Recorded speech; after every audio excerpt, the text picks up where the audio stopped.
Something is happening right now that the mainstream financial media is completely ignoring. And if you own retirement savings in any form, you need to hear this before the week is over. I'm going to walk you through exactly what's unfolding in the silver market at this very moment. We're talking about a chain of events that market veterans are calling a once in a generation supply crisis. And the data coming out of the exchanges right now is frankly alarming. But first, let me ask you something. Do you remember the last time you stood in a grocery store and reached for something on the shelf and it simply wasn't there? Not because you were too late, not because someone else grabbed the last one, but because the supply chain had completely broken down behind the scenes and nobody told you until you were staring at an empty shelf. That feeling, that sudden stomach dropping moment when you realize what you thought was always available actually isn't, that is precisely what is beginning to happen in the silver market right now. Except the consequences aren't an empty shelf. The consequences are measured in retirement accounts, in purchasing power, in the financial security of millions of ordinary Americans who had no idea this was coming. So let's pull back the curtain. Let's look at what the numbers are actually saying, because this is not speculation. This is not doom and gloom commentary from someone trying to scare you. This is data. Cold, hard, verifiable data from the exchanges themselves.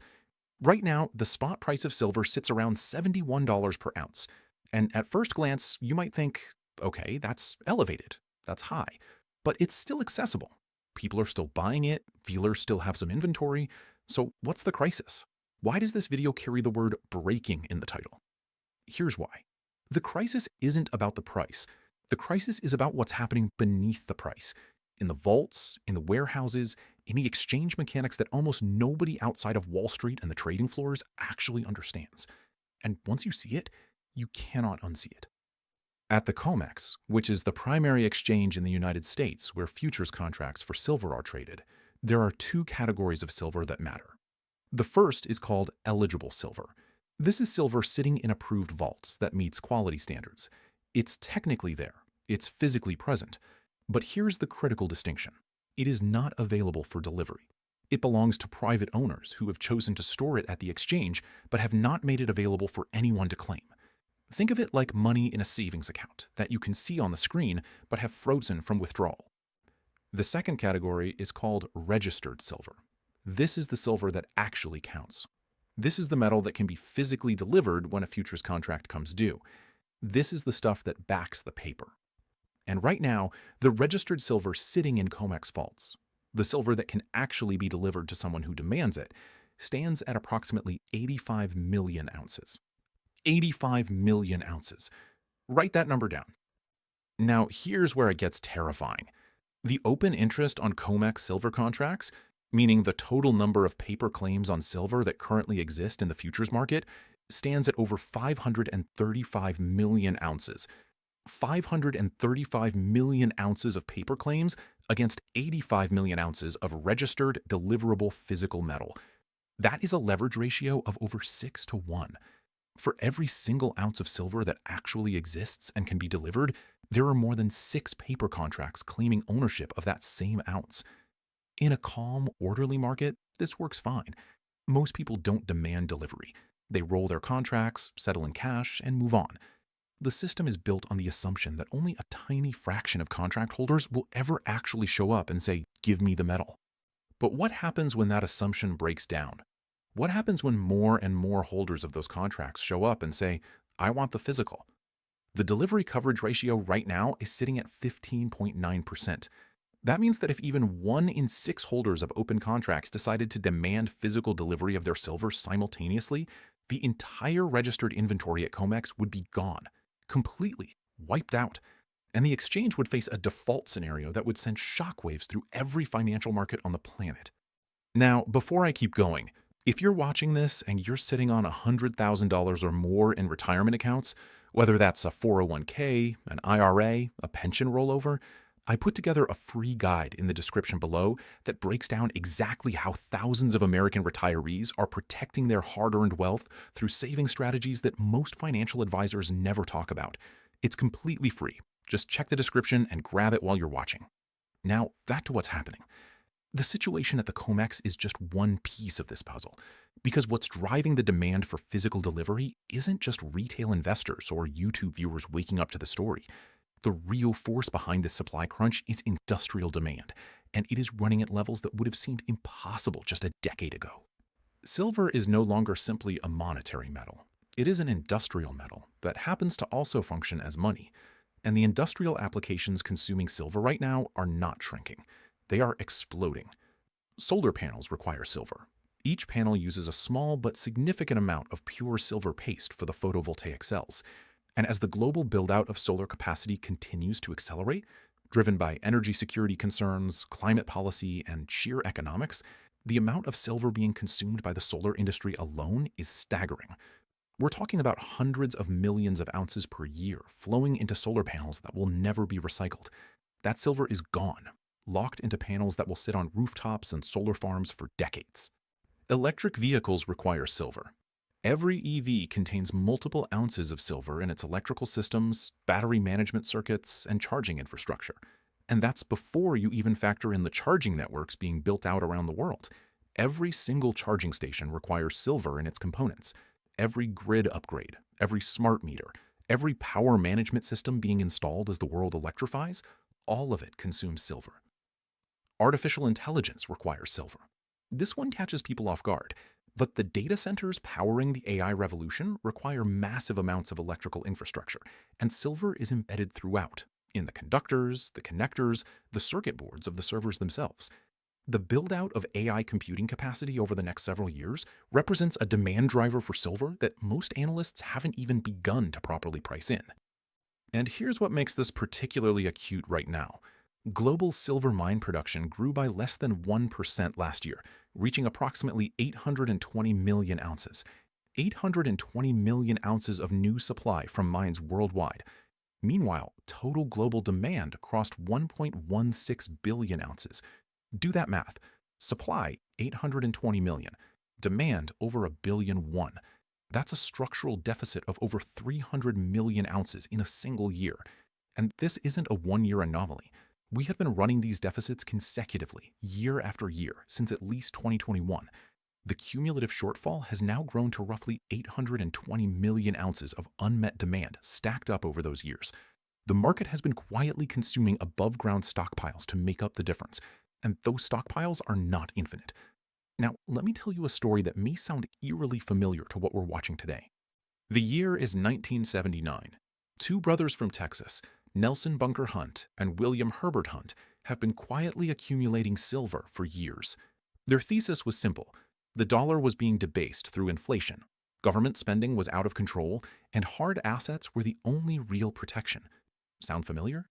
They started buying silver in the early 1970s, and by 1979, they had accumulated somewhere between 100 and 200 million ounces, roughly a third of the world's above-ground supply at the time. What happened next became one of the most dramatic commodity squeezes in history.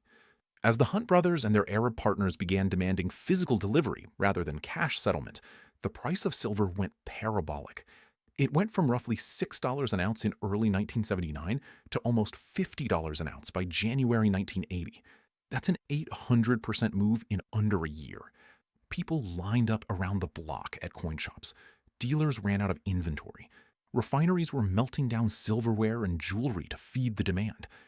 The complacency that had existed for years, the assumption that silver was always there, always available, always accessible, shattered overnight.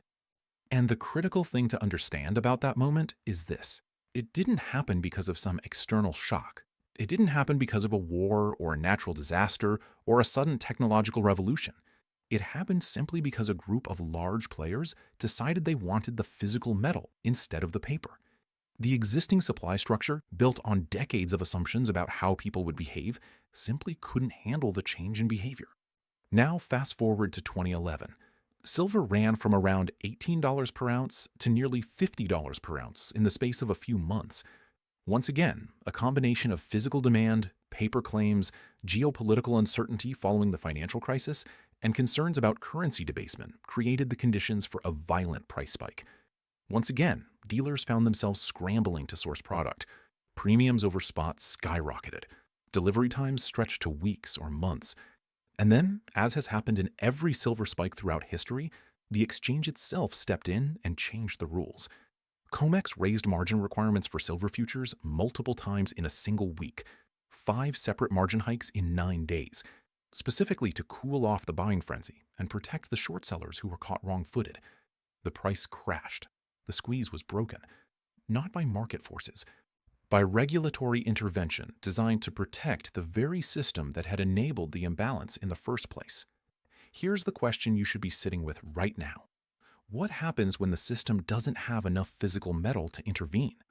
What happens when the deficit is so large, the structural mismatch so deep, that no amount of margin hike can conjure silver into existence that simply isn't there? Because we are not in 1980. We are not in 2011. The demand backdrop today is fundamentally different from anything that existed in either of those prior periods. In 1980, silver's industrial applications were relatively limited. The solar industry didn't exist. EVs were science fiction. AI was a concept in academic papers. The demand that crushed supply in 1979 and 1980 was primarily investment and speculative demand. Today's demand is structural and industrial. It is baked into the architecture of the modern economy. You cannot build solar panels without silver. You cannot build EVs without silver. You cannot build the AI infrastructure of the next decade without silver. These demands do not go away because someone raises a margin requirement.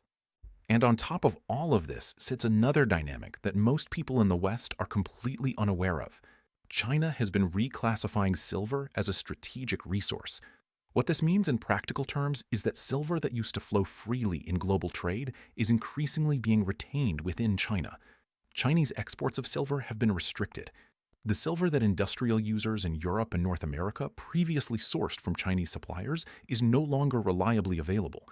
This is forcing buyers to turn to the Western exchanges, to COMEX, to the LBMA in London, to source the physical metal they need. And that incremental demand is landing on a market that was already running on fumes. Let me paint you a picture of what the data actually looks like right now. You have 85 million ounces of registered silver at COMEX. You have over 500 million ounces of paper claims against it. You have industrial users who need the physical metal and cannot substitute anything else. You have China pulling silver eastward and limiting its outflow.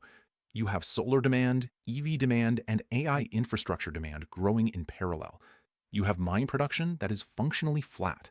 And you have a cumulative deficit of over 800 million ounces since 2021 that has been silently draining the world's accessible stockpiles. Every single one of these forces is pointing in the same direction. The paper claims look increasingly disconnected from physical reality. The gap between what the exchange says exists and what people can actually demand and receive is widening. And the trigger that converts this slow-motion crisis into a fast-moving one is not far-fetched or speculative. It is a simple change in behavior.